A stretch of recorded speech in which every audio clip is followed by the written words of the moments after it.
Welcome to the Infowars Nightly News, the most hard-hitting show on television today. I'm your host, Rob Dewan. Today's date is Monday, August 20th, 2012, and here's a look at what we have coming up tonight.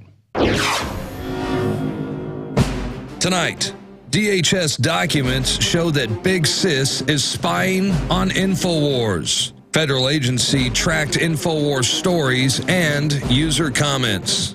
Then, according to the newly released documents by the John F. Kennedy Library, a U.S. Senator suggested a false flag attack to Kennedy 2 years prior to Operation Northwoods.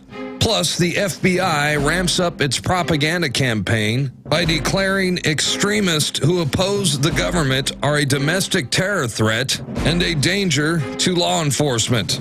All that plus Joel Gilbert, the director of Dreams from My Real Father, exposes the real Barack Hussein Obama. That's up next in the Infowars Nightly News.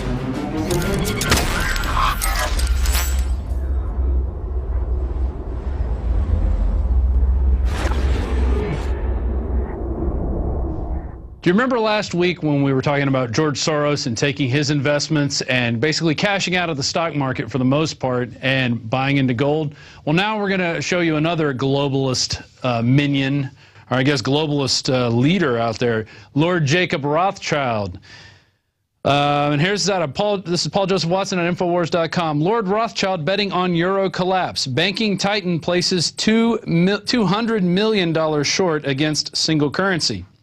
If the actions of Lord Jacob Rothschild are anything to go by, the long-predicted collapse of the euro may not be far away, with the banking titan placing a $200 million bet against the troubled currency.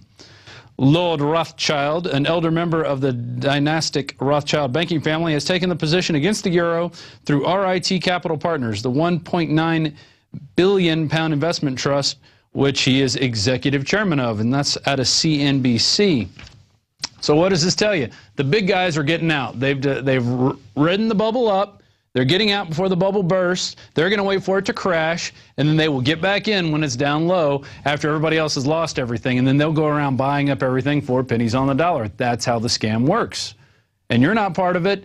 You don't have the insider information. You're not making currencies collapse out there, so that you don't know about it, and neither do your investment bankers. So take that to heart. It's coming. I told one of my friends this weekend, I told him about Soros getting into gold, and he goes, well, it's serious now. I said, yeah, obviously, it's serious. Moving on. This is at Infowars.com from Jurian Masson. Senator suggested false flag attack to Kennedy 2 years prior to Northwood's proposal. And this is California Democratic Senator George Smathers proposed an Operation Northwood-style false flag attack on Gitmo to then Massachusetts Senator Kennedy, The Guardian reports. And it goes down here to a quote. I did talk to him about a plan of having a false flag attack on Guantanamo Bay, which would give us an excuse to actually foment a fight, which would then give us an excuse to go in and do the job. He asked me to write him something about it, and I think I did. And here's a little outline of what they came up with. Start rumors using clandestine radio, have land-friendly Cubans in uniform over the fence to stage attack on the base, capture Cuban-friendly saboteurs inside the base, start riots near the main base, friendly Cubans, blow up ammunition inside the base to start fires, burn aircraft on the airbase, that's sabotage, lob mortar shells from outside of the base into base, some damage to installations, capture assault teams approaching from the sea or vicinity of Guantanamo City, capture a militia group which storms the base, sabotage ships in the harbor with large fires, or sink ship near the harbor entrance and conduct funerals for mock victims. And this is the playbook we've seen countless areas, and just recently in North Africa, showing some of those fake funerals where the guy starts laughing after he's supposedly being buried.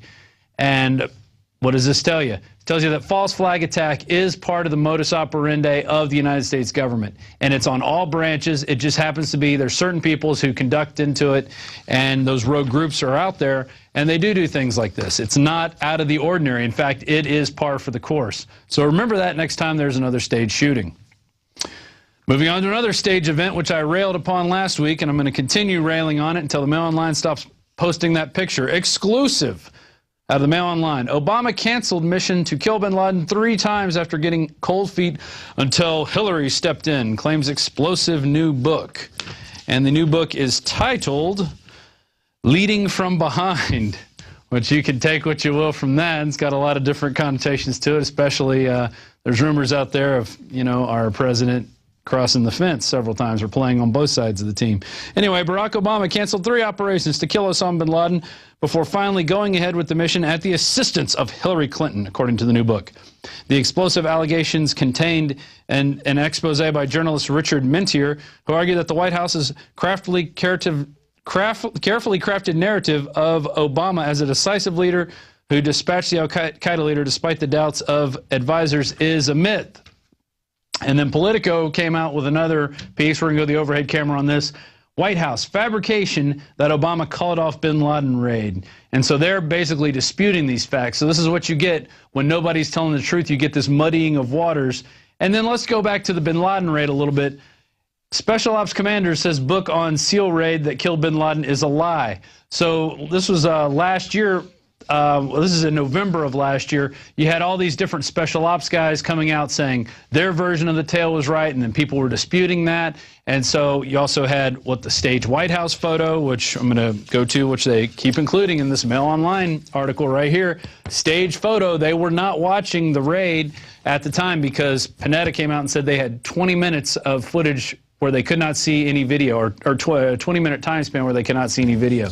But the Mail Online keeps going to this photo as you're claiming it's authentic, where you don't even have Obama looking in the same location as everybody else. There's that photo. Hillary Clinton's got her hand over her mouth. Everybody's looking serious. You got another general who looks like he's playing solitaire over there, not really paying attention. And so what does all this say? They're going to keep changing little bits of the story just to keep putting it out there like it's a real event. And they're just going to keep tweaking the narrative till, 10 years from now, nobody's going to know what really happened. All that we know is that bin Laden's dead, yet they have no evidence that he's dead. They have no DNA evidence. They have no photographic evidence. There's no log from the boat that he was supposedly thrown off of with the burial at sea. That's not even Muslim tradition, even though the U.S. claimed it was. So it's just a quagmire story that's just going to keep, it's actually funny watching them keep throwing out different things and writing books about it to try to sell this fake narrative. Moving on to more fake narratives. FOIA documents. DHS monitored opposition to See Something, Say Something program. And there she is. There's Janet Dungbeetle checking out Infowars. Hundreds of pages of documents released under the Freedom of Information Act reveal that Department of Homeland Security monitored political opposition to the See Something, Say Something campaign, as well as tracking Infowars stories and user comments on a myriad of other issues while categorizing the website as right-wing terrorism. Wow. The documents contain email communications as well as intelligence reports that circle between different offices of the Department of Homeland Security as well as the Office of Intelligence and Analysis, and in most cases the identities of individuals both sending and receiving messages have been redacted. The report notes how Infowars.com launched a campaign in opposition to the DHS program, which encourages citizens to report suspicious activity and basically become spies for the state to the authorities, including via television screens at Walmart, which play the message from DHS Chief Janet Dungbeetle Napolitano. And we have a couple close-ups here. One is from the Amtrak intelligence team, which says, detect, deter, defend, and we could bring that up. That's one of my graphics there. And basically it details the V for Vendetta campaign. There it is right there. See Something, Say Something, and there's actual screenshots from the site, Infowars.com, you are the resistance. And that's pretty funny. And then also they talk about and this is from a screenshot with the front page report entitled Right-Wing Terrorism. Then it goes to the Hardin, Montana story that we covered back in 2009, which also ended up being part of Police State 4, The Rise of FEMA, where you had this guy who was a convicted felon. He had many aliases. He was basically trying to go into Hardin, Montana, start a Hardin police force, and run around in his specially decaled, outfitted cars, claiming he was, the law of the land, and basically house people in this prison that they weren't even using. So they use that, and it says conspiracy theorists believe this is a new location of a FEMA camp. Well, Alex Jones, Aaron Dykes, and Rob Jacobson went on location to Hardin, Montana. They interviewed the spokesperson who refused to talk about this Michael, I forget his last name right off the top of my head, but he was out there basically putting these police decals that said Hardin Police Force on his cars. They were going around pretending They were the police force of the area, even though Hardin did not have a police department. And what were they going to do? They were going to base out of that prison base, or that prison, and then use it to basically just harass the local citizens. This is something we see other security guards are coming up with, this motif of, we're going to act like we're the cops, we're going to dress like the cops, we're going to outfit our cars just like the cops, and people won't know the difference, and they'll just bow to anyone in uniform. So there's that story, and you can check it out. It's from Paul Joseph Watson. The title, FOIA Documents, DHS Monitored Opposition to See Something, Say Something program. Now moving on back to Colorado, Aurora witness, alarm announced murder in the theater. And this is a really interesting video that came out of the DetroitPress.com. And basically, it has a witness who was there. Her name was Selena Jordan. She was in a neighboring theater while all this was going on. People in her theater got shot. And then she talks about this mysterious alarm she heard. So let's go to that video now. So like 5 minutes after the guy comes running in and tells them that they're shooting outside, you hear the alarm go off. It said murder in the theater. Like, it's just going off, murder in the theater, murder in the theater. It's crazy that they got an alarm saying that there was a murder in the theater, you know? So, like, everybody, me and my friend, we're standing there, like, clueless. Like, what should we do? Should we stay here or go out there where they're shooting? But everybody's going up to the exit, so we're like, okay, we're just gonna go to the crowd, go with the crowd. So there you go. More stories coming out of that, which lead me to believe that they knew this was going to happen. Why else would you have murder in theater playing over a loudspeaker? That is really creepy and really suspicious. And we came out basically from day one and said this was a false flag attack. I went on to Coast for about 3 hours a few weeks ago, and I mean, it was maybe 2 days old that this incident happened, and we were talking about it in the, as it was a false flag attack. And I personally believe that it was, because if you look at all the information and all the different, the second gas mask being found, James Holmes like giving up without a struggle, and then telling police he's got his apartment booby-trapped, him in his DARPA connections, his father's connections. I mean, it goes all over the place. So we called it first, and we stand by that story until we're proven otherwise. Now we're going to go to a quick couple reports with Jakari Jackson, who's going to detail some Facebook news and also on our summer gas prices. Go ahead, Jakari. All right, thanks, Rob. This is Jakari Jackson reporting for the Infowars Nightly News. We have a story for you. Summertime blues for drivers. This story out of the Associated Press. U.S. drivers paid an average of $3.72 per gallon on Monday. That's the highest price ever on this date, according to Auto Club AAA. A shade above the $3.71 average on August 20th, 2008. So we see that in the past 4 years, with all the energy czars and energy plans and green energy and this and that, we've only managed to drop gas prices by 1 cent, and it's not even a full cent. Moving on here. A few drivers are catching a break, though. In states such as Montana, Wyoming, Utah, and Idaho, gas prices do seem to be a little bit lower, which is a good deal. But crude oil has risen above $95 a barrel from a low of $78 in late June. In the U.S., there were problems with refineries and pipelines. A major problem with the pipeline being that Obama did not want them. We know the deal with the Keystone Pipeline.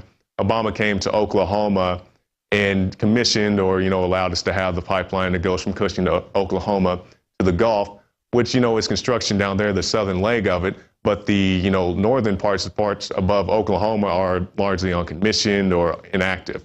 So just be aware of that. And also there's a Gallup poll.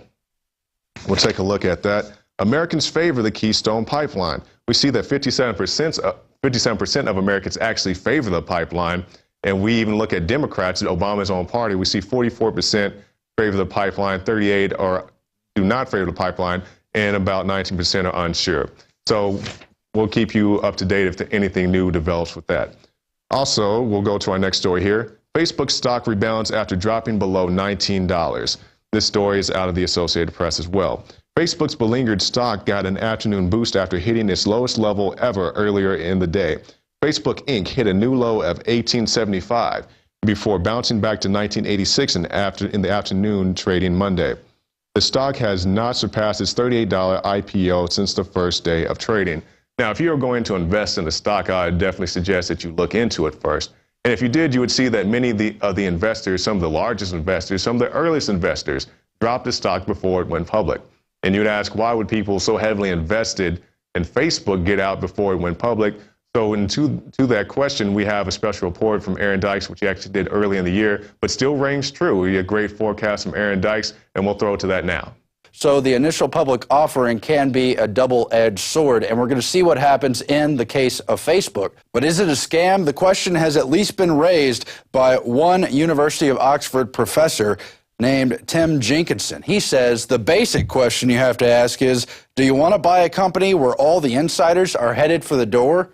So are people buying into the IPO tomorrow about to get the investment of their lives, or are they about to be taken for a ride as a key group of insiders make themselves even richer? Many of its angel investors who put the company into the big time in the earliest stages are some of the people selling off some of the biggest shares. Those include Peter Thiel, who gave the first big $500,000 investment to Facebook. He is a steering committee member of the Bilderberg Group of elites. The other is Jim Breyer, who's part of the Excel Group. He's been linked to NQTel, the CIA, and all kinds of intelligence firms. And he put up a very large amount of money in that second stage. We're also going to see a number of later stage investors selling off a lot of their shares, also hoping to cash in. Those groups include Goldman Sachs, Microsoft, and even U2's own Bono, whose group is trying to liquidate many of its shares. It will be an important test. How much is your information worth? Okay, so we see that the rats are always the first ones to know that the ship is sinking. A great report from Aaron Dykes. You can catch that report on Infowars.com. It's actually titled Facebook IPO Funds NSA Data Mining. And be sure to check that out. And we'll go to our quote of the day. The use of solar energy has not been opened up because the oil industry does not own the sun. That quote from Ralph Nader. I'm Jakari Jackson with the Infowars Nightly News. Back to you, Rob.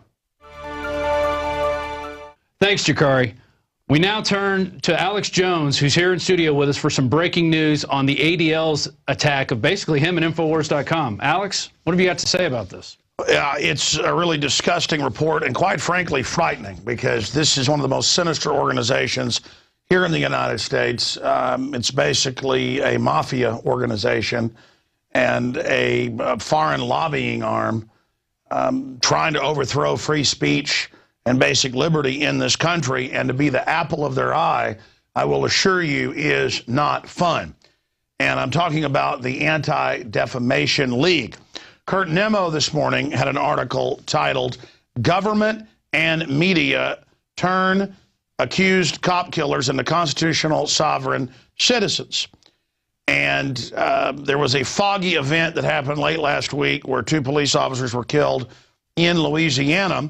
And Kurt Nemo said this morning, how long until they blame it on Alex Jones?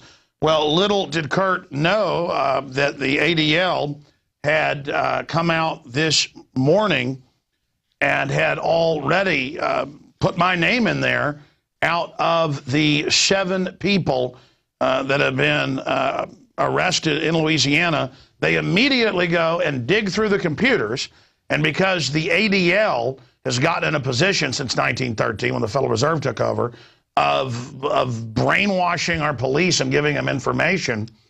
And framing the debate. And framing the debate. We're going to get to that in a moment. That's the key. And setting the people against the police against the people, so there can be that conflict, but they can be the good referees. Right. They provide the source material. Even though they've been caught breaking into police departments, they've lost lawsuits defaming people. I mean, it is a political attack dog group who then mixes good people that are just anti-tyranny in with unsavory groups like the Nazis and things. But sure enough, Paul Watson came up with the article, "ADL implies Alex Jones' inspiration behind Louisiana cop killings." And one of the people arrested, not for the killings, but being friends with the killers in the dragnet, one of the suspects, Terry Lynn Smith, has indicators of anti-government extremist leanings on his various social networking profiles. In particular, MySpace profile, Smith lists as their heroes people he liked to meet: Alex Jones, the Texas-based conspiracy-oriented anti-government radio talk show host. And it just goes on from there. Our article breaks down the fact that this isn't the first time this has happened. In 2009, when a Marine who got 2 pit bulls that were defecating and urinating on his mother's carpet, she said, that's it, you're kicked out of the house. Get rid of your pit bulls. He wouldn't get rid of him. And so he was drunk. She called the police. He shot 3 of them and killed them. He ambushed them. Now, within 2 hours of him giving himself up, it was already on the news, he did it for me. Yeah. It was all over the news.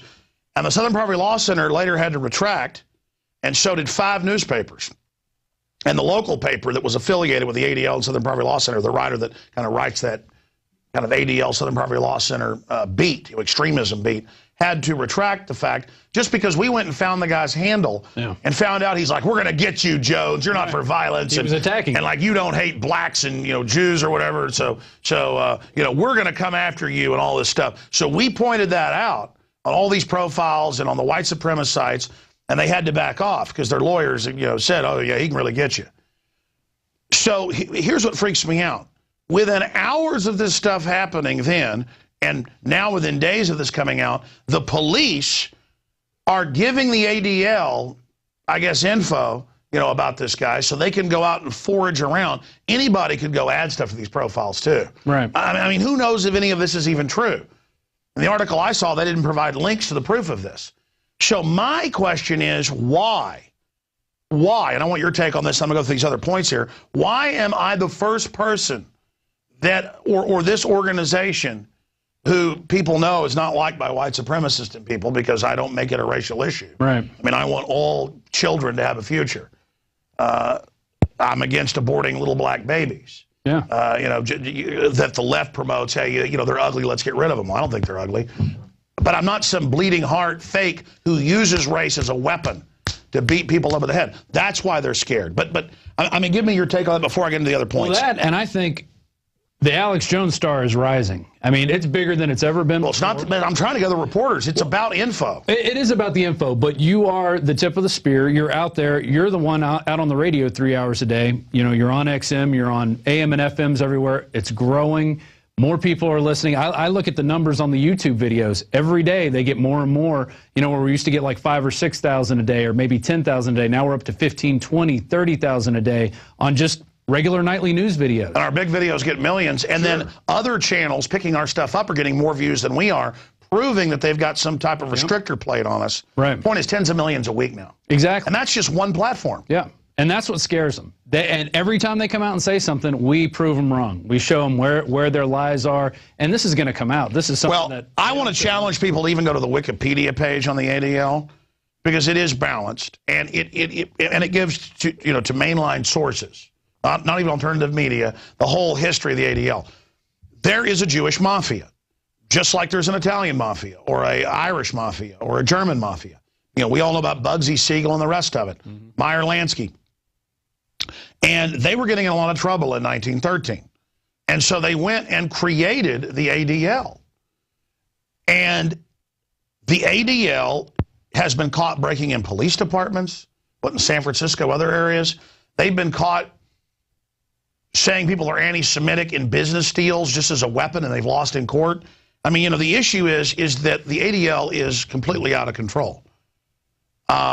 And they are always lobbying for European-style hate speech laws where you get arrested if you criticize the government. You say homosexual, you get arrested. Yeah, just the word homosexual, which is just a scientific name. Right. Like homosexual, heterosexual. Had Robin Page, the BBC, on, who was kind of a liberal, and he just said the rural groups need the same rights as Muslims and homosexuals. Right. And they said the word homosexual is hurtful, you're arrested. So it's a real iron curtain of tyranny. And we've seen White House regulations are Sunstein, who's kind of affiliated with this, say, fine people and then arrest them if they don't believe in global warming. Or if they say 9/11 is an inside job, regardless of what you think of global warming being man-made or not, or what you believe about inside job, prior knowledge of 9/11, that whole spectrum, knew about it, let it happen, made it happen. Still, it's First Amendment. Right. And you go look at the cyberbullying legislation, everything, they're pushing an agenda. And they're pushing an agenda just like what we see out of the White House, shipping guns into Mexico to blame the Second Amendment. The Southern Poverty Law Center, it got caught running Elohim City that McVeigh was at. When a federal informant tried to stop it, they arrested her. And this, I mean, look, let me tell you, they have this liberal covering, these are really creepy groups. I mean, when I turn the light off at night, and I want them to know this is a message to them. When I turn the light off at night and I've got any concern, it's you. So believe me, I know, but I don't have a bunch of chutzpah or bravada. I'm doing this out of love for humanity. So, I mean, I don't like messing with you. I understand I'm one of your main focuses, and I understand you can, you know, feed police with disinfo when they do these raids on people like Sherry Peel Jackson, you know, the nice, you know, black IRS criminal investigator where they had lasers on her head and all this. I mean, it's really creepy to know this and to know that the ADL doesn't play games. Right, and this isn't an. I mean, it's a Jewish mafia / Israeli group that's engaging in taking over our police. I'm sorry, go ahead. Well, this isn't isolated. Last week we covered Think Progress coming out after you, and then that's George Soros. It was Southern Poverty Law Center. I mean, they just keep ramping it up, and I mean, this year, there's been at least 10, 15 attacks, probably even more. We just don't see them all. Well, all I know is that if anything happens to me, I'm never going to commit suicide. And, you know, they find me down on the side of the road with a bunch of Hitler novels or something. It's a setup. Right. I mean, that's all I can say. This amount of demonization is when they usually come after somebody. I mean, they're really building up towards it. And here's my other message, and I've said this thousands of times on the radio. The globalists want to get a civil war going in this country. They've taught the police that they will face improvised explosive devices, that the veterans and conservatives, libertarians will attack them, that those of us that believe in a new world order are delusional, and that there's no banking cartel, there's no world government. Their problem is, for the last 40 years, they said that wasn't coming when old-timers that were mainly inside government saw it and warned people. We've tried to hold it back. The old-timers tried to hold it back. Now it's all happening, and our credibility is skyrocketing, and it's dangerous to be right. In a world of universal deceit, telling the truth is a revolutionary act, to quote Eric Blair, a.k.a. George Orwell. In fact, we have a clip just for the ADL here. Do we have that CNBC clip right here? And I'm not going to play the whole thing. It's 5 minutes online where they all agree. We're underworld government. It's international bankers. They run everything. We're their slaves. These are quotes. And hundreds of articles where they announce, I'm their slave, and they're going to tax me at basically 80% to pay offshore banks. And then, because it's a mafia. And it's a bunch of different groups. It's the Saxe-Coburg Gothas, the Dutch royalty. There's Jewish mafia in there. If the Rothschilds aren't that, the Rothschilds 2 years ago sued the Daily Mail, saying they weren't kingpins running the oligarchs in Russia. Right. And the judge said, this trial convicted you of this. Well, now they're betting against the euro. Well, but exactly. But the judge said, you'd misled this court. The court proceedings, you are the kingpins. Yeah. I mean, you know, again, it's incredible. I mean, I don't like going up against organized crime, but it's got to be done. And, you know, when Italians get in trouble for organized crime, they say, don't put down Italians. Or when the Irish got in trouble for it, they say, oh, don't pick on the Irish. You know, though it is true there's been a big WASP mafia, and this kind of more of a good old boy thing, organized crime, Dixie Mafia. That's real, too. But, you know, the point is that I just want freedom. And you know, when the Jewish mafia wants my guns now and my speech, you ain't getting it. You know, this doesn't come from a place of bravado or chutzpah. It comes from a place of I cannot be a slave. But finishing these points here, the forces out there basically, like we're little kids, go, okay, you're the Nazis and you're the Americans, and the Nazis are the libertarians, conservatives, returning veterans, gun owners. They're the big threat, not Al-Qaeda that the government runs in Libya and Syria now, who they say are heroes at the CFR website. No, no, no. They're not the problem. Now the problem is going to, you know, be these domestic groups. And then every time there's some event, they're going through the computers to try to find something to then connect to me so they can try to come after us. And they're telling cops everywhere. When you see a Ron Paul sticker, this is in the MIAC and Homeland Security reports that the police sent us years ago, that we know the ADL and Southern Poverty Law Center basically right. They put out the base literature, the intelligence reports. It gets regurgitated and plagiarized over and over again. And it's just a demonization playbook, like it's Nazi Germany or something. And I'm, you know, the Jewish shopkeeper. I'm being demonized. And we get Army documents about relocation camps, gun confiscation, All of this is now admitted. Brigade, Homeland, everything we've talked about starting to come true because we're going off the source documents. And they're saying, hey, if you believe in a world government run by bankers, you're a terrorist. And the cops are being taught this. Ron Paul stickers. Aaron Russo, Freedom of Fascism, great film, Jewish guy, friend of mine, Against Tyranny. They said that's dangerous, you know, the Southern Poverty Law Center and others did. So it's a total demonization of anybody. They put us in their intelligence reports, their public ones, their private ones. Those have come out. My dad at his dental office gets mailed the intelligence report, because all prominent people, quote, do, and it's how I'm a devil and all this stuff. This is really creepy. No, I'm a human being. You know, I need to be humanized here. And what you say about me is twisted and distorted. And if you do strike me down politically, or if somebody else does, or some crazy guy like the guy listening to Southern Poverty Law Center stuff goes and shoots up the Family Research Council, it doesn't matter. The information will still come out. And the ADL goes after anybody that stands up for the family, decency, sovereignty. I mean, it's just a revolutionary group trying to shut down free speech in this country. And I'll tell you right now, the groups that oppose them are nasty as well and come after me. I mean, I'm attacked by all the Nazi groups, the white supremacist groups, the Klan groups, and then I'm attacked by the ADL. And you know, the federal government and other groups have been caught running the white supremacist groups. Right. I said Hal Turner, who used to say I should be, you know, gone after, was FBI. It turned out he was in federal court. Yep. So I really now understand more and more. Those Nazi groups are not Nazi groups. It's full spectrum dominance. It's just like the globalists control Al-Qaeda. Sure. Well, these groups control and manipulate these other ones. They get the extreme on the left and the extreme on the right, and we're all caught in the middle just trying to tell the truth. Yeah, in fact, we have that clip that they say doesn't exist. Here is a short clip, just play like a minute or so, of CNBC, where we're slaves to international bankers that run a world government. Here it is. So mostly what they do is hold summits. I think that right now the question is, do we all work for central bankers? That's what I want to address to our guest tonight. Is this global governance at last? Is it one world, the central bankers in charge? Jim Iorio, you say we've got some downside here, a correction in the markets. Fine. But aren't we all just living and dying for what the central banks do? Aren't we all just counting on the fact that there's a Bernanke put and that we won't go any lower than, say, 5% down from here? Of course we are, because if we look at the economic data, there's nothing to get excited. And the Financial Times of London, The Economist, The Washington Post, Time Magazine, we are run by foreign banks, ha, ha, ha, rub it in our face. Right. And then they're like, we're going to shut down your power plant, ship your jobs overseas, break up your families, teach 6-year-olds sex, period, is wrong. And then we're like, hey, we don't want some weird pervert guy teaching 6-year-olds how to fist each other. And they're like, oh, well, you're just a homophobe. Yeah. I mean, it's like, it's crazy people. I mean, they've got a method to their madness, but the globalists are nuts.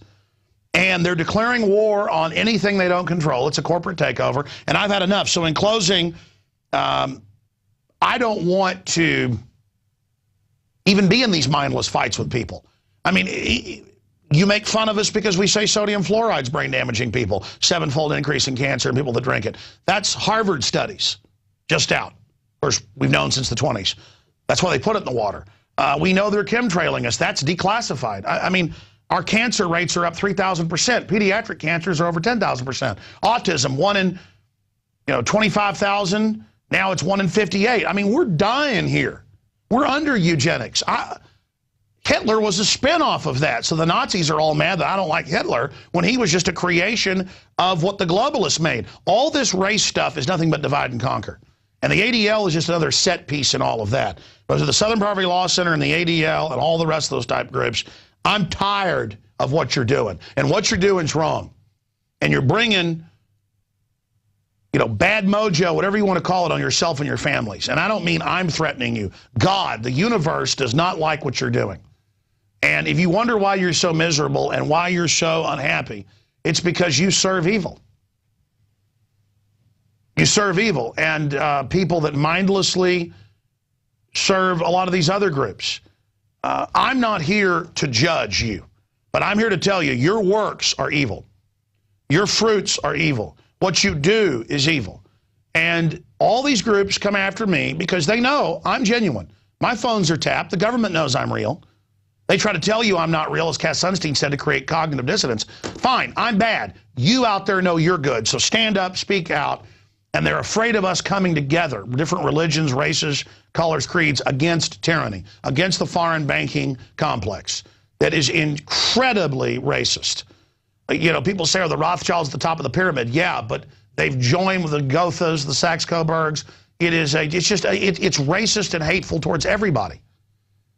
You know, our government paid Israel to irradiate 110,000 children. Many of them died, the ringworm children. Why was Israel killing their own children? Because it's a sacrament of death. They hate everybody.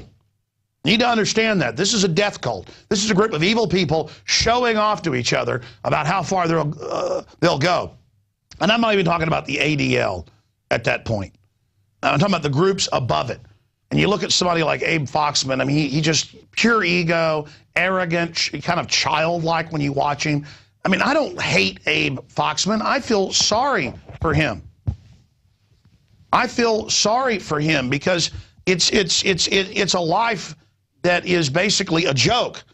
I wrote a few other points here, but in closing, anti-free speech organization, anti-gun organization, anti-liberty, demonizing those of us that know a world government's here, even if it's, as it's all admitted, you're coming after us, you're demonizing us, and I, for one, have had enough of it. I ask listeners to support us, to spread the word about the broadcast, because we're going 110% into the face of this. We need your prayers, and to police and military, in closing, I want to ask all of you to understand that we're being manipulated against each other. The globalists, again, get us all dressed up where you're on one side, we're on the other, and we're now all basically supposed to fight with each other.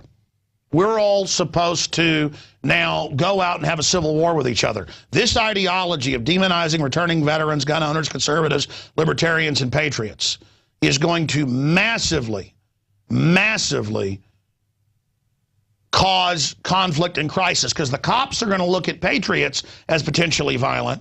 The patriots will see that aggression and get in an aggressive posture, and more fights will ensue, and this will create the civil war the globalists want. So that's it in closing. That's it in a nutshell. That's what we need to avert here. Ask yourselves, why every time there's one of these shootings do they immediately try to connect it to Infowars.com and what we're doing? That's my basic breakdown on that. We're going to go to the interview now with director Joel Gilbert with an update on his incredible documentary, Dreams from My Real Father, that I should add is available at InfoWarsShop.com. Thank you, Rob Dew. We'll be right back. Stay with us. It's Infowars Nightly News.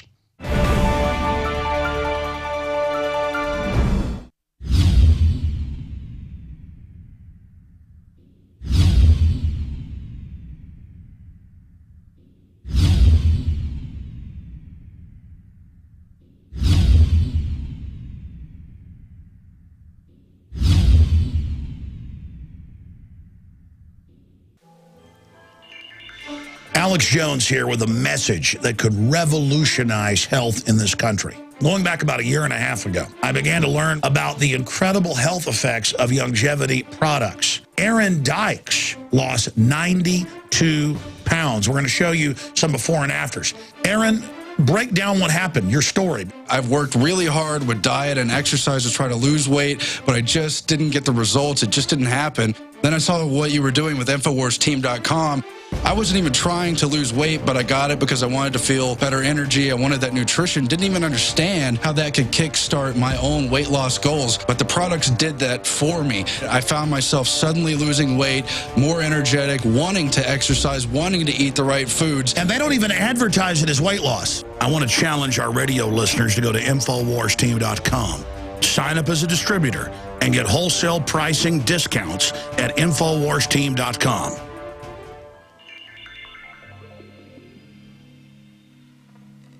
I really enjoy it when the globalists try to poison us, and, well, we resist them via a free market system.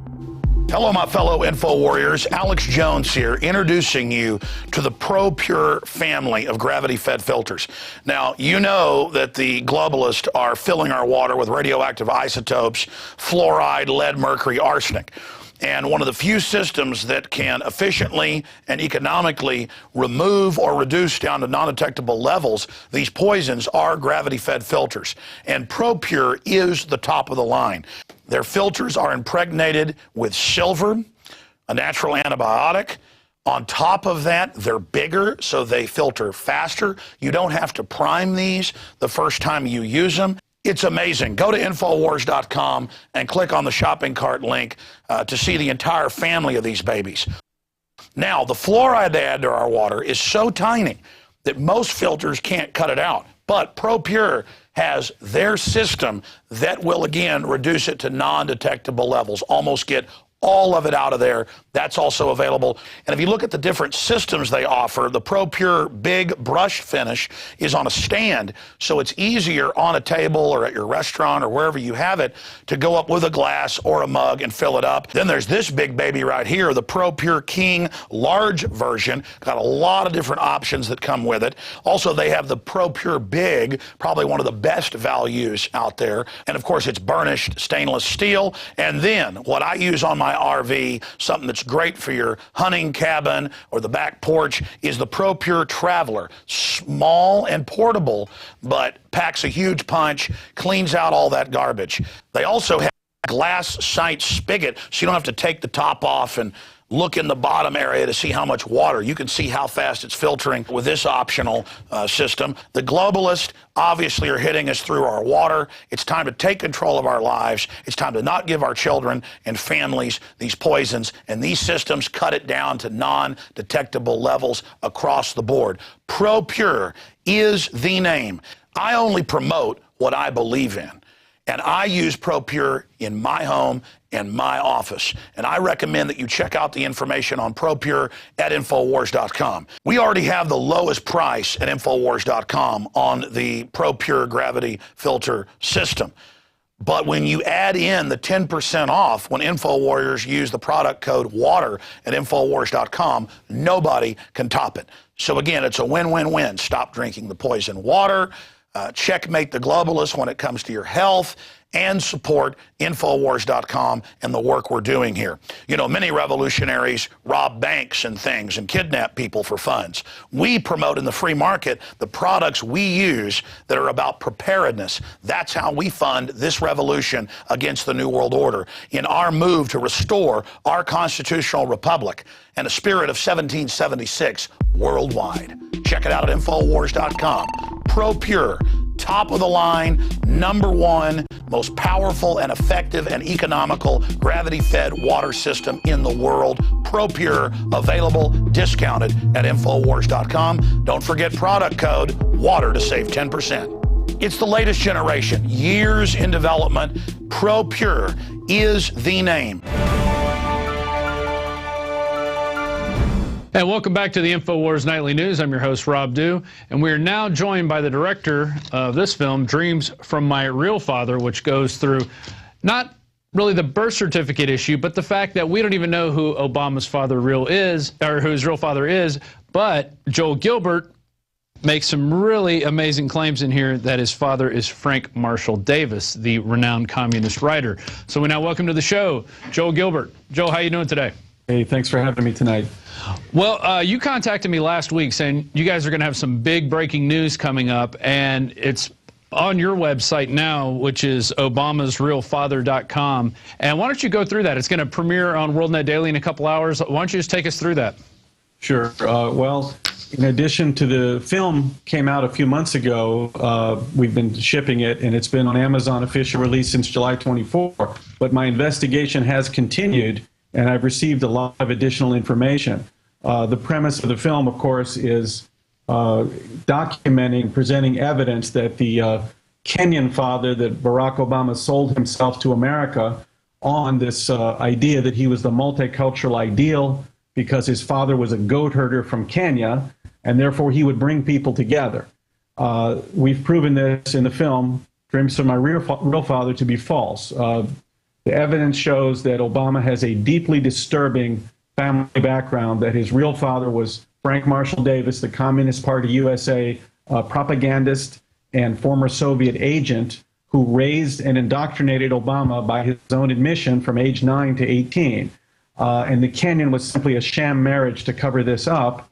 Obama found out about it as a child and then used this in his political career to hide his Marxist political foundation. So the new information that came out of Hawaii and also from some archives is twofold. Number one, we have from the Honolulu Police Department archives that I obtained from retired Honolulu Police Department detectives is a photo of Frank Marshall Davis's house from 1952 that was raided in a vice squad raid because it was engaging in vice activities. They arrested a number of sailors there. Davis called it the Negro Elks Club. That was the club that was being run there at the time, and there were a number of arrests. And this shows a history of very seedy activity going on at that house, and the likely involvement of Davis in this type of activity.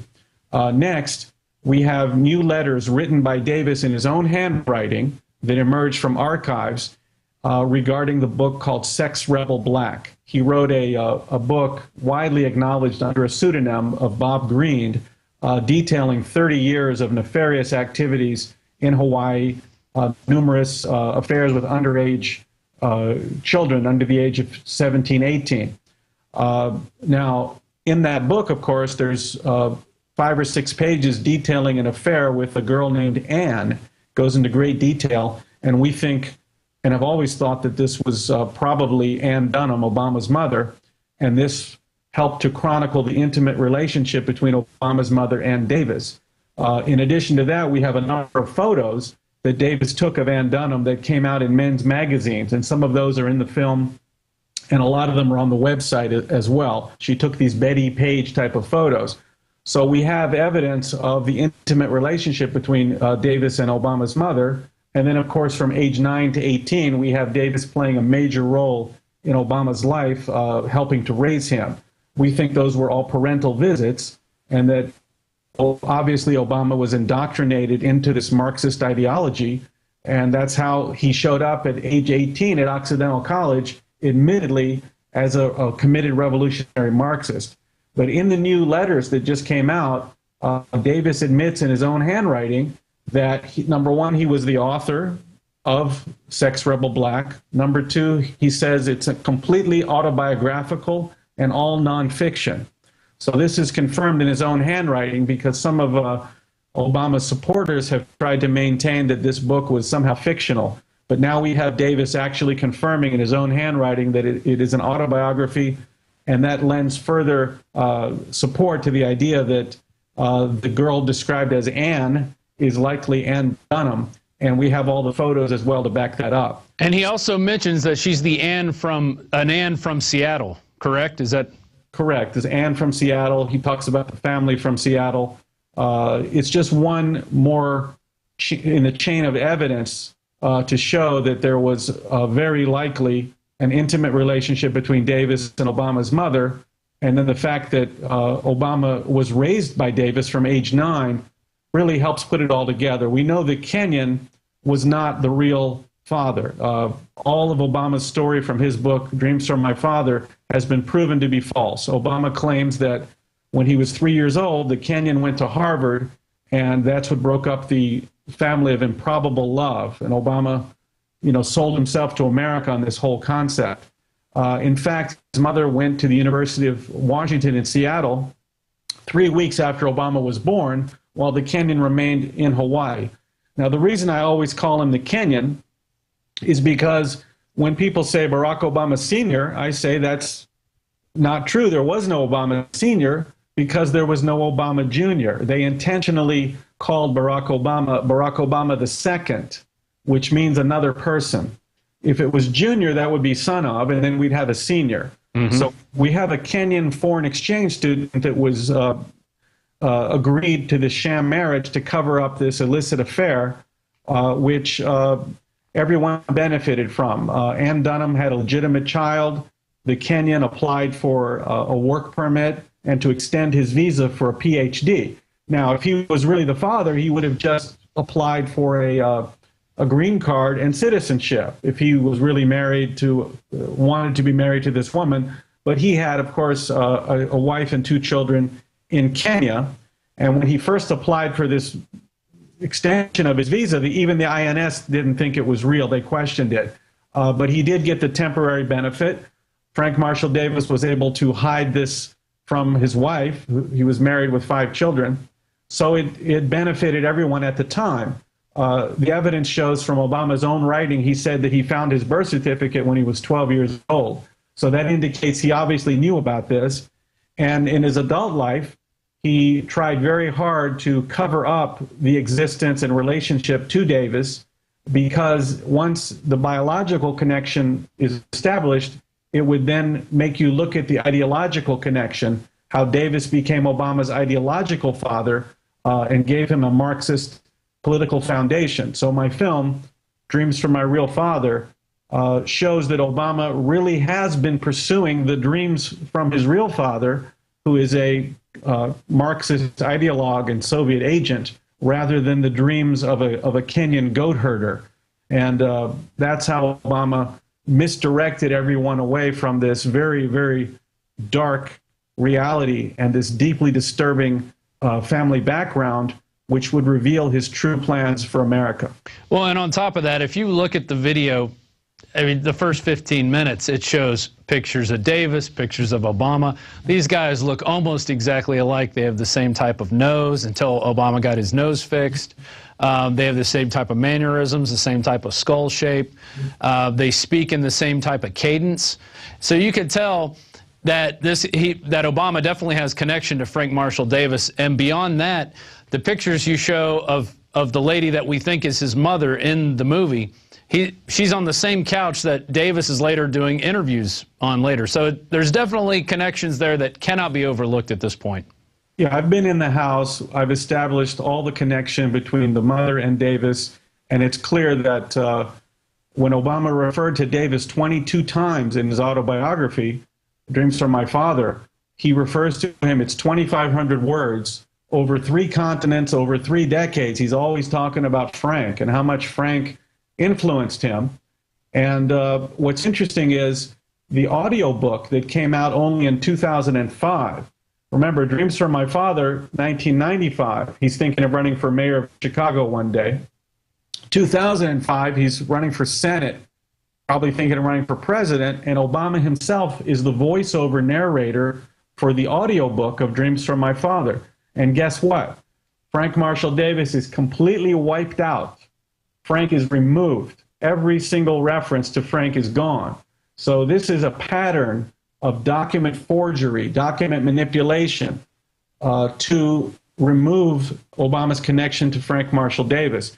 I showed a few weeks ago, we spoke with Alex on the website, we had a breaking news page of this mysterious black hand of Frank Marshall Davis that they accidentally left in a childhood photo of Obama, and they photoshopped in his mother. So his mother is a thin white female, and she has the hand of a black male, very obvious, and we compared it to Davis, and it looks a lot like Davis's hand, but it's not Ann Dunham's hand. So people talk about the birth certificate recently. Mm-hmm. They showed how my information was also that they did not put a father when Obama was born. It was left blank, father unknown. And the sheriff's office confirmed that they had also come to that conclusion.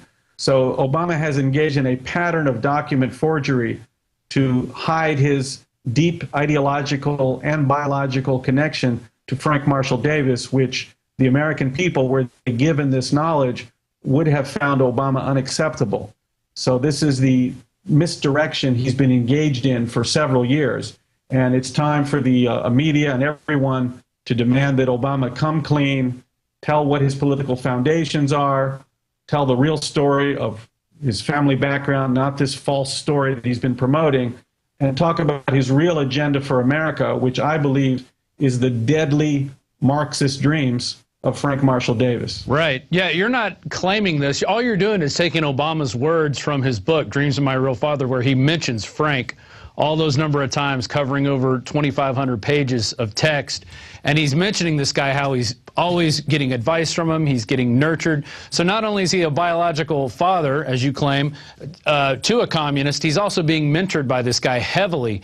But he wants to hide it so much, he doesn't mention him in the audiobook. And I would ask people to go out there and get that audiobook and try to find. There's an instance where you say where he mentions he's out with 3 people in the book, and one of them's Frank, and in the audiobook, he just admits Frank's name. Yeah, Frank's name is omitted in large sections and small sections. Everywhere Frank is removed. Now, don't forget, Frank is one of the main characters of the book. That's the guy he mentions more than anyone, and they remove him. So Obama has been trying very hard using lies, misdirection, anything to hide his relationship to Davis, because if he had to tell the truth about it, then all this Marxist rhetoric that we hear from Obama, the top 1% are oppressing everybody. The rich don't pay their fair share. If you have a business, you didn't build it. Mm-hmm. This is the classic Marxist rhetoric that Davis learned in Chicago in the 30s, and would have taught Obama that there are some evil straw man who's preventing the masses from succeeding, that's keeping them down, and that the masses can never have upward mobility. They're stuck here because of evil straw men. That's the rhetoric that people would tie together and say, wait a minute, this is insane talk from rantings of early 1900s, Lenin and Marx and these guys. It's not appropriate. It doesn't fit the reality of America. In America, you can work, you can get a job, you can start a business, you can be successful, just like Obama has, just like Michelle Obama has. But they have to tell you a false narrative. They have to say you can't buy food, you can't get a loan, you can't go to school, life is impossible. They create this, tell the people that everything is impossible. Only government can provide you the milk. Pray to Chavez and the milk will appear. We had a guy, one of our IT guys here says they actually do this in the schools with Chavez. They say pray for milk, pray to God for milk. The milk doesn't appear.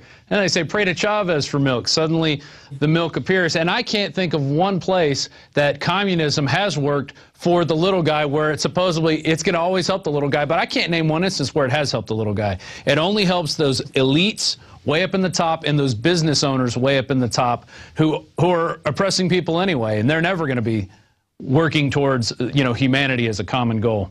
Well, Obama has a false narrative, and that's what's so dangerous. It's demagogic, that you can say to people that the rich people don't pay their fair share.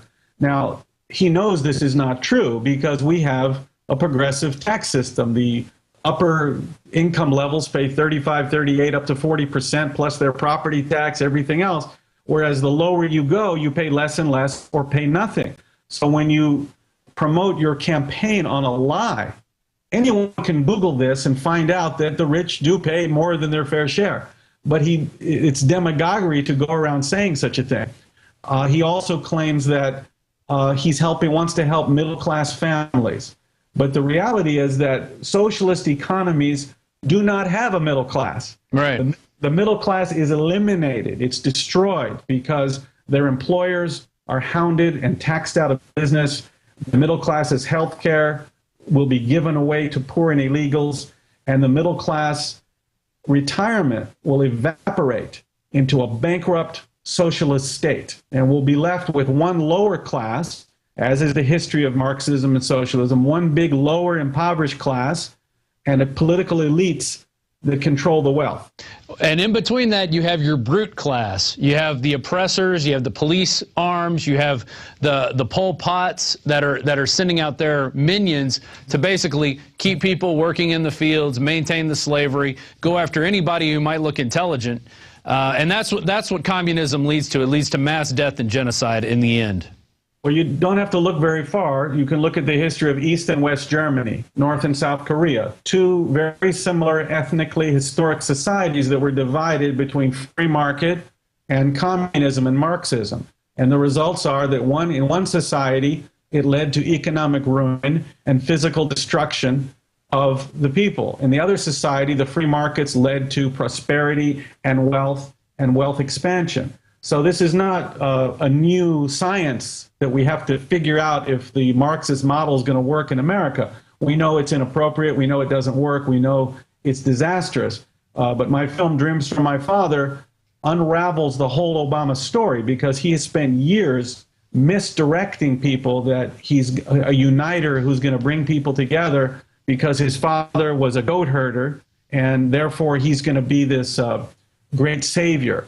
Well, in fact, people voted for him because they said, well, he has an inspiring family story. I want to vote for this guy. And they liked that Obama background story. But the reality is he has a deeply, deeply disturbing family background of a father who was a Communist Party propagandist, a Soviet agent, and a Marxist who indoctrinated Obama. And his mother was involved with Davis, and he's hidden this as well. So more and more people are seeing this film, and we thank Infowars.com, and people should go to their website to purchase the film.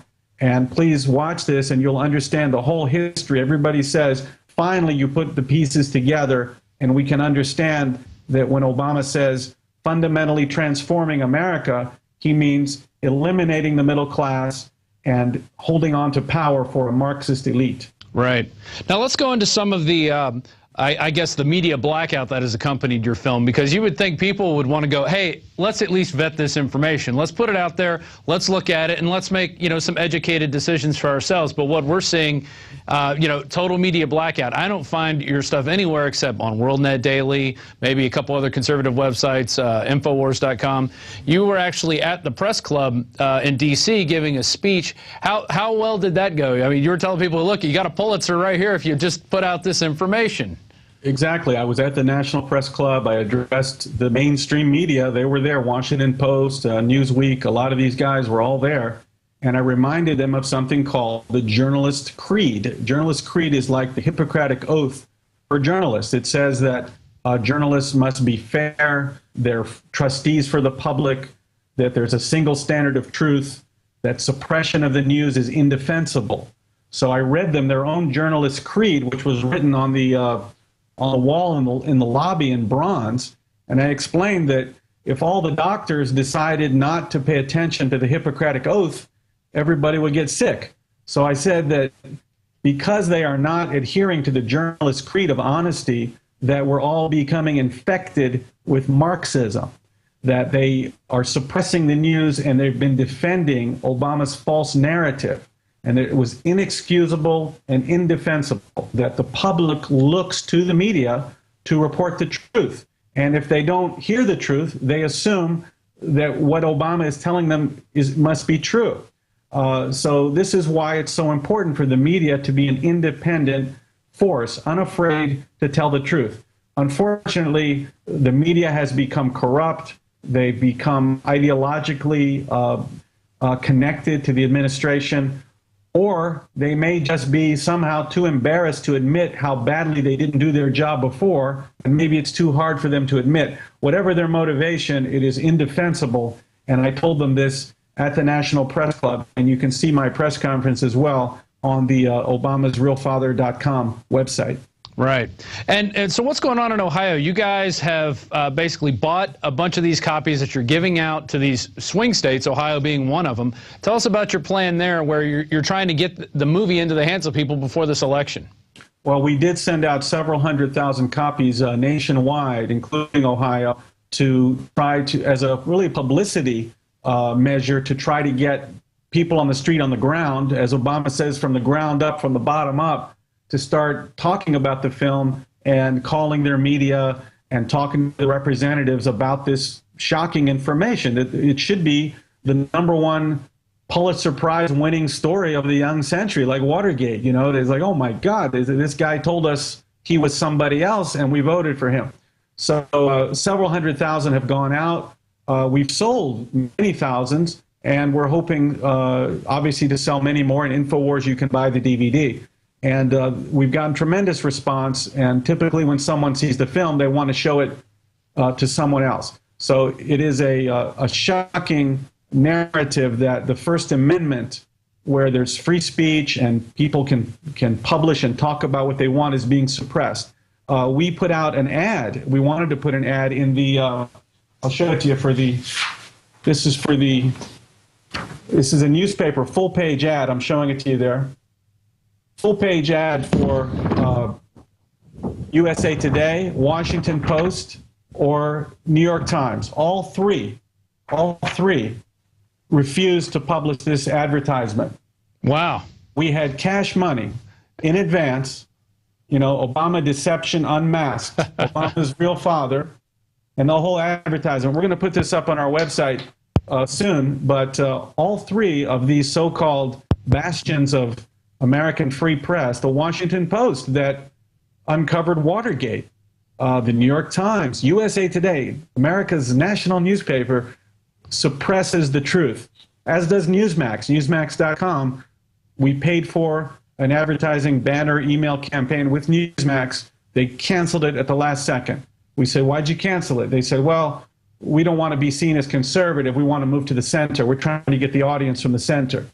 So I told the guy from Washington Post at the press club, I said to him, did you know why Newsweek is not at this press conference? He said, why? I said, well, they're going out of business. They no longer have a magazine, and Drudge Report is #1, and Newsmax is going out of business because Newsmax, for example, would not publish the Monica Lewinsky information. You mean Newsweek, not Newsmax. I'm sorry, Newsmax. Yeah. Newsweek magazine had the information on Monica Lewinsky, refused to publish it. Right.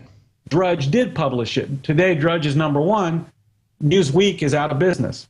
And that's how a lot of people discovered Drudge, just by him having the cojones to put that information out there. You know, win, lose, or draw, whatever it was, at least he put it out there and let us decide how we feel about it. Well, that's the very definition of journalism. I mean, it doesn't take, people write me emails and say, you've got a lot of guts.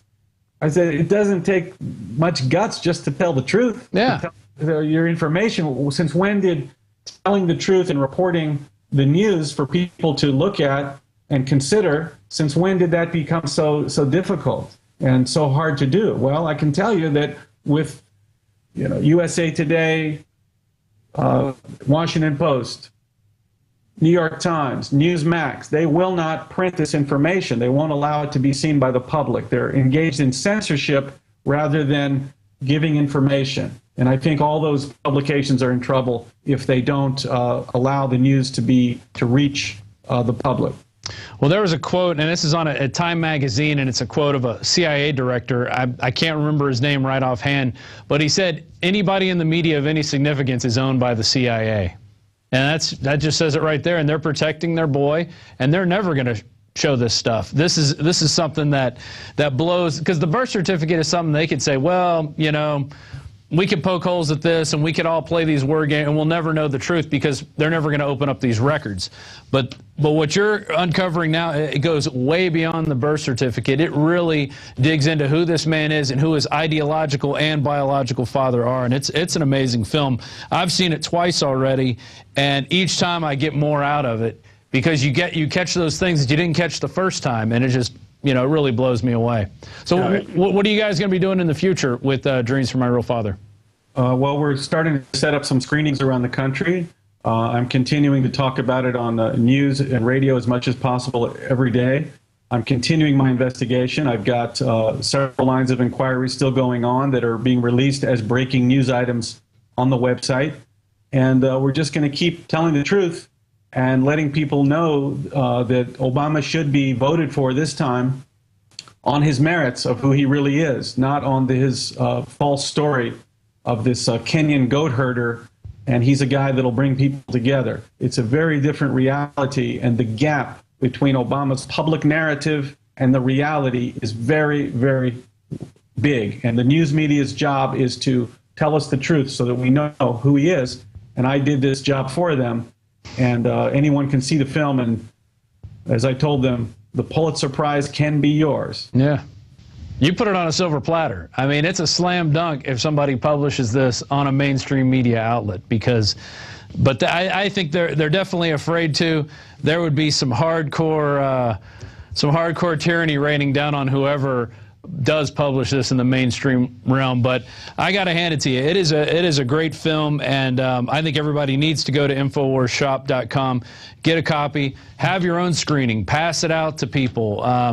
You don't necessarily tell people to make copies of it, but how do you feel about them showing it on Access Television? You just want them to contact you?